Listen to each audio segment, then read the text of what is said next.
Oh, what a way to live. I got a great little 3-scoop ice cream here. Guess how much that was? Only £7.90. The sun's out. I'm in Chelsea in the great town of London here in the UK. It's sunny. And well, Bitcoin's probably about to hit 20K. So stay tuned for what I got in store for this video. If you're tired of poor interest rates and increasing levels of monetary inflation, then buckle your seatbelt and join me on this adventure and start learning today about cryptocurrency, investing, and a healthy wealth mindset. It's moon time, baby.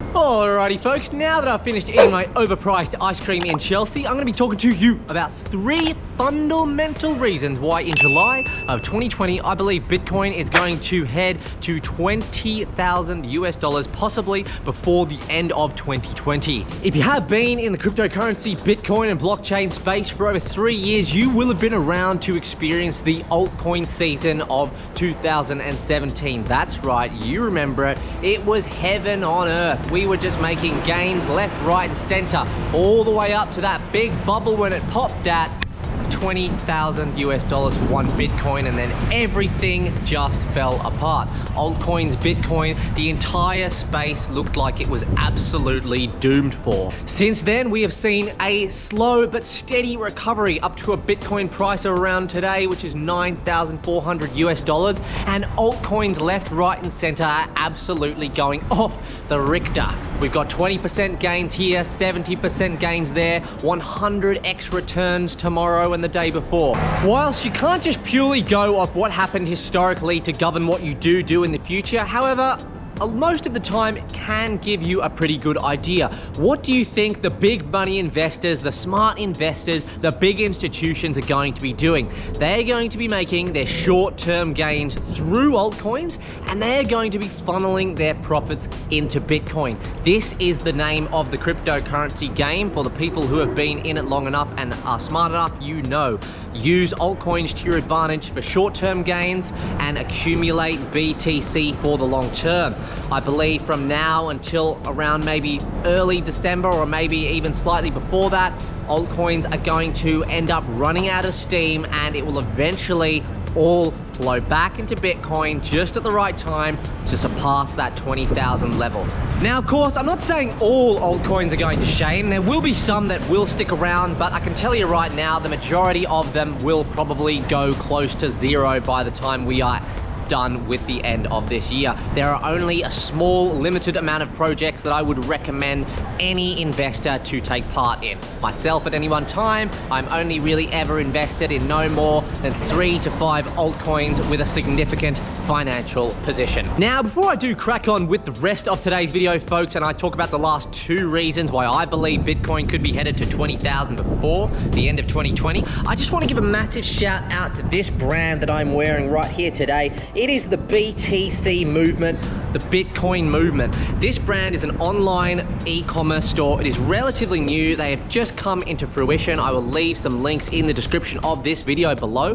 But basically what the BTC movement are priding themselves on as their unique selling point, from my understanding, is that they are reaching out to artists all over the globe internationally, and they are able to collaborate with artists who basically will make designs on prints, on t-shirts, or just general artwork of any kind. It's quite eccentric and quite elaborate and really great, to be honest. And then if they can come to some sort of agreement, or the BTC movement or the team at BTC movement appreciate the artwork and think that it might work on their website, on their e-commerce store, then they will set it up on things like t-shirts that I'm wearing here, mugs, hats, beanies. You can even buy prints on the online store itself. And what I really think is cool about this, it's not just some generic merchandise. You know, I've been trying to think about different cryptocurrency merchandise that I have wanted to purchase for a long time. And when I saw this actually for the first time was on Altcoin Daily, one of the more reputable YouTube channels on YouTube, and I saw it and I was like, wow, this brand looks actually cool. You know, it's actually a cool merchandise brand, and they're doing a really great thing. They're supporting artists that basically are writing down, they're drawing their ideas of what Bitcoin means for them. It's so much more than just making a few bucks. Bitcoin is a whole movement. It is giving power back to the average individual, giving that financial power back to you, back to me, back to the average investor. And that message is being portrayed through this kind of artwork, guys. So make sure if you do have some time, do check them out and support them. I will be making a video more in-depthly showing the website at another time. One more quick thing, folks, before we do get on with the rest of the video. This is never financial advice. I'm not a financial advisor. Yeah, all that stuff. I gotta say it. Also, if you think I might be a cool guy, and if you're watching the video and you've seen a few of my videos before, just like the video. Come on, I'm pro cryptocurrency. I'm a cool guy. I'm delivering you some good news. If you are new around here, you think I just might be a cool guy, I am wearing some cool Bitcoin merch. Come on. Do subscribe to the channel. Do it. Okay, done. Also hit the notification bell to make sure you know when new videos do drop out onto the channel. Enjoy the video, folks. MasterCard. I mean, MasterCard, if you haven't known already or you haven't found out already, I know this is slightly old news. It is a few days old, but it doesn't matter. I'm not trying to be the one that's gonna cover it, you know, first thing as it drops, but MasterCard has officially bent the knee to Bitcoin and cryptocurrency. Like many other banks, institutions, big businesses, and just big money players.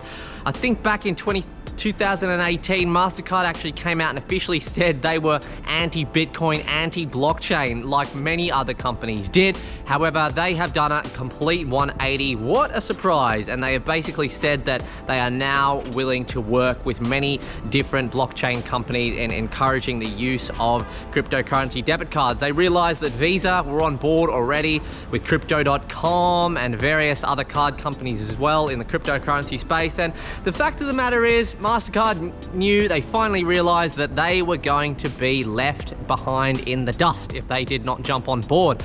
But I like the way they went about it. They actually had the nerve. They had the nerve to come along and say in an article, their senior representatives came on in an article and they said that they were going to be one of the industry leaders in, you know, making these cryptocurrency debit cards popular. Excuse me, they've been around for a while, okay? MasterCard, all you've basically done is realize that your company's probably gonna go bankrupt in a few years if you don't get on board, and you made some silly decisions in the past, and you've had to wait till to see that these other sort of banking companies and open banking companies have started to have some success in the blockchain space through cryptocurrency, and that it is an industry that is, quite frankly, an unstoppable tidal force. That's how I like to describe Bitcoin and the cryptocurrency space. And, you know, their blockchain sector or whatever that they've now just created out of thin air has started to realize this, and they're trying to just really just style it out, but it's not working at all, MasterCard. So just tell it how it really is, okay? You made a bad decision in 2018 when you tried to shill Bitcoin and blockchain in a negative way, and you're jumping on the bandwagon, and you might just be able to catch the ship on the next sail and not drown like a lot of these other companies will. And one other really quick note on MasterCard as well.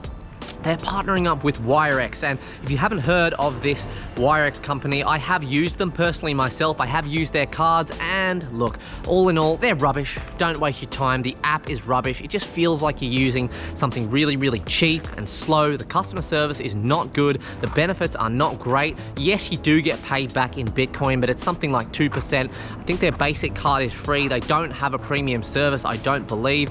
To be fair though, there was one occasion when my money did go missing. I had about $20 that literally just went missing out of nowhere, and eventually I did get it back, rightfully so, after a month, thanks to someone that was good in helping me out on their customer support end. But all in all, don't waste your time with Wirex. But anyway, the point of this story is MasterCard have actually made an official partnership with Wirex as their first company, and they're like, yeah, we're getting into this now.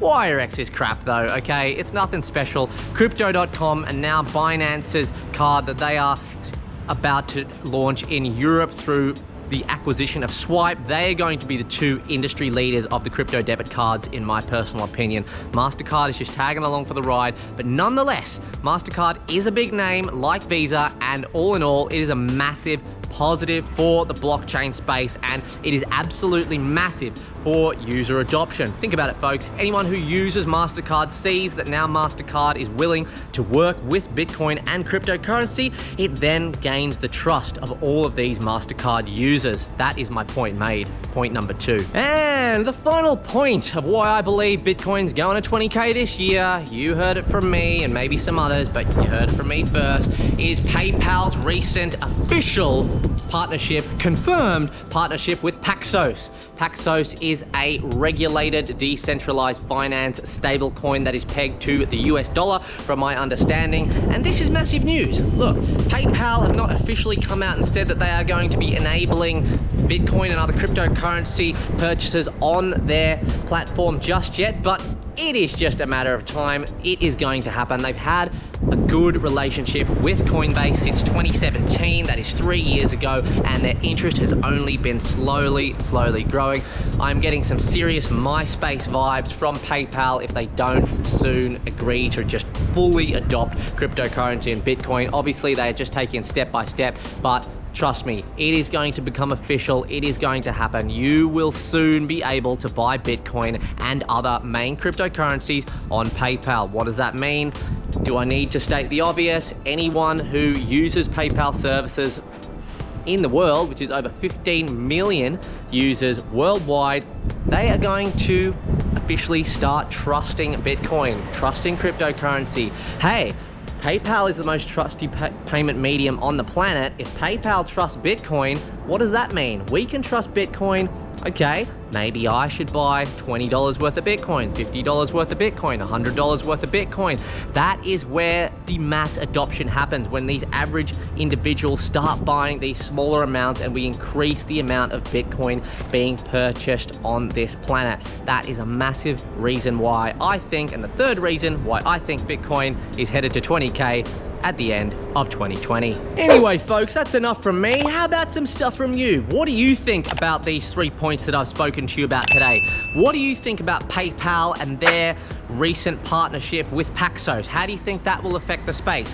What do you think about MasterCard onboarding cryptocurrency and partnering up with WireX and now being just completely open to partnerships with other cryptocurrency debit card companies? How do you feel about that? What do you think about the current altcoin season? Do you think that people at the end of this year are going to start piling their altcoin profits back into Bitcoin? And do you think that that's going to have a stir or an effect on the Bitcoin price movement to the upside? I personally do. I think they're really positive points, but I'd like to hear it from you. And if there's any other content that you would like me to cover on this channel, please leave your comments or questions in the comment section below. I will make sure that I do take the time and get back to every single comment on this channel, because I do really respect my viewership on this channel. If you appreciated the video today and you think that I might just be a cool guy, make sure you do hit the like and subscribe button. I will just leave a link for that right here. And do make sure you hit that little notification bell to make sure you are aware when new videos do drop out onto the channel. Thanks for watching the video today, guys, and peace out till next time.